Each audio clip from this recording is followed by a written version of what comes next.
When the Orange Box was first released, it seemed that 5 games in one was too good to be true. But that was back in 2007. What about now? The Orange Box, is it worth it?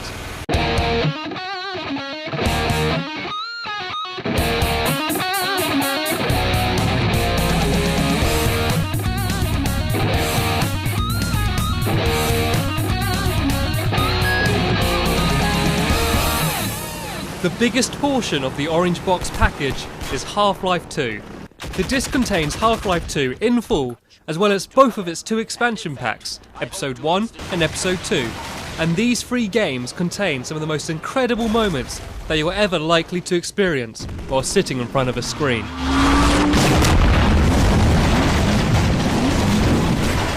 The Orange Box's game developers at Valve are masters of game design. And with Half-Life 2, they have truly produced a masterpiece. The game's expert level design, well-paced gameplay, and brilliantly told story make Half-Life 2 stand out from the crowd. I'm not saying goodbye, Dad. We'll meet you there. I know you will. I'll see you there, baby. And while the episodes are slightly on the short side, they do manage to maintain, or even surpass, the high standard that Half-Life 2 set. And with Episode 3 tipped to be released in the future, now is the time for you to step into the world of Half-Life, if you haven't already. Phew. Alright, let's get off before the next ride starts. With the only small drawbacks being the game's now slightly dated graphics and long load times, I really can't stress enough how good these games are. And they are only one part of the Orange Box. Once you have finished killing aliens, you can get inventive with portals. The Orange Box's second single-player offering comes in the form of the ingenious first-person puzzler, Portal.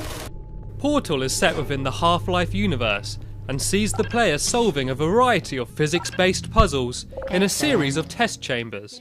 That might sound dull at first, but when you add the game-changing portal gun that allows you to navigate the game's terrain in mind-bending ways, as well as a tight narrative full of well-written and performed black humour, and one of the most satisfying ends that you are ever likely to experience, you have the recipe for an instant classic. Was it worth it? Because despite your violent behaviour, the only thing you've managed to break so far is my heart. And while Portal won't take long to finish, with the average gamer completing it in under 5 hours, it has plenty of replay value in the form of challenge levels and advanced test chambers. Portal also does its job of setting up the player for the recently released Portal 2 perfectly. Well done. There is certainly enough single-player content to keep you busy for a long time, but the Orange Box also has a multiplayer offering in the form of Team Fortress 2. I am on fire! Team Fortress 2 is a class-based multiplayer-only game. It has 6 maps, and each map can only be played with the one game type. That doesn't sound like much, but the maps are large and split into different sections that you switch to between rounds, so many of the maps feel more like 2 or 3 maps in one. And because each map has been specifically designed for just the one game type, Valve were really able to fine-tune the experience that they wanted gamers to have. Thanks for the aid! There are 9 classes in Team Fortress 2, and these classes go further than simply what guns they have. Each class has its own special attributes that make playing as them feel like a completely different experience.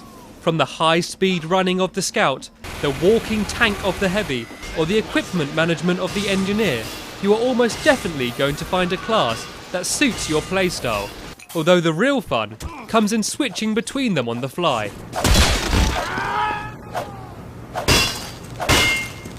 Each class also has its own unique personality that really helps to add character to the game.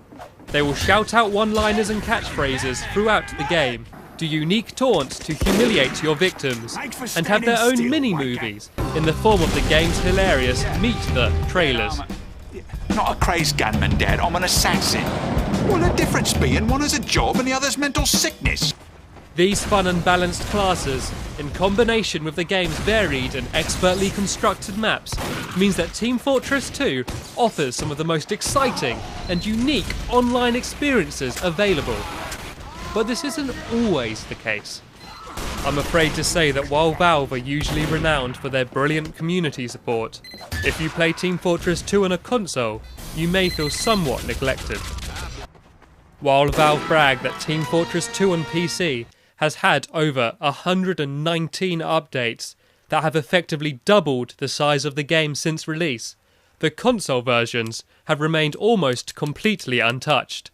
So while PC gamers have had a steady supply of bug fixes, new maps, weapons, community content and game types, all for free, console gamers have been left in the dark. You failed!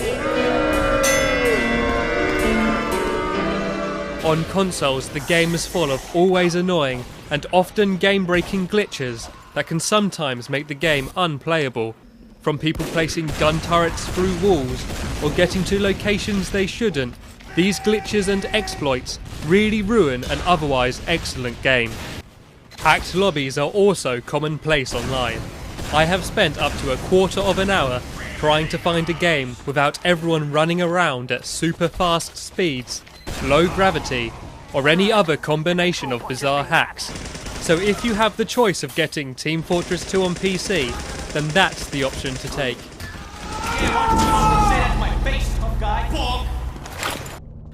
Another worthy addition to the Orange Box is the game's developer commentary mode. This is available on all of the Orange Box's 5 games and allows you to play through the game as normal, but when you see a floating speech bubble, click it and you can hear commentaries about the making of the game from the game developers and the voice actors. This is a brilliant addition to the game and gives you yet another reason to play through everything more than once.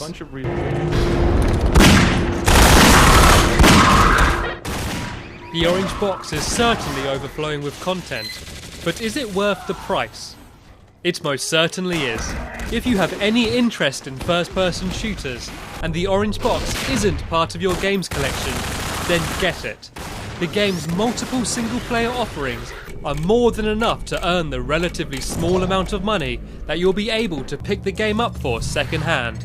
And while Team Fortress 2 was clearly made for the PC, when you get into a good lobby on a console, you will be hard-pushed to stop playing. In short, the Orange Box is most definitely worth it. I suggest we adjourn this meeting of the Mutual Admiration Society until after we have launched our rocket. Now, I believe we're ready to start the auto sequence.